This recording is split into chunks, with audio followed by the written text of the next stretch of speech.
યાદ કરું છું ને નતમસ્તક વંદન કરું છું। સરહદની વાત હોય ત્યારે એમને એ મૂર્તિઓ ત્યાં સ્થપાઈ નથી ગઈ। અને બીજું નામ મારા દાદા મારા રણછોડ બાપા પગીને હું યાદ કરું છું આજે। દોસ્તો રણછોડ બાપા પગી અને બલવંતસિંહ બાખાસર આ બે એવા નામ આપણા વિસ્તારના કે આ જીવતા જાગતા આજે પણ ભગવાન છે ને પૂજાય છે।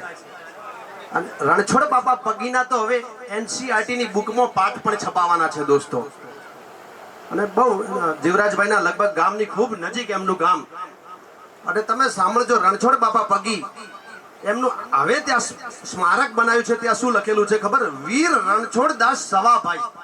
વીર રણછોડદાસ સવાભાઈ। વીર રણછોડદાસ સવાભાઈ એટલે વીર રસ। વીર રણછોડદાસ સવાભાઈ એટલે વીર રસ। વીર રસ એટલે શું? વીર રસ એટલે શૌર્ય રસ, સુરવીરતાનો રસ, કેસરીયો રસ।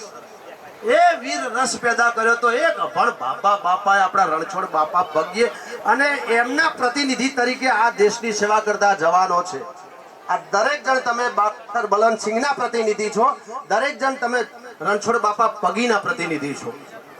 એકવાર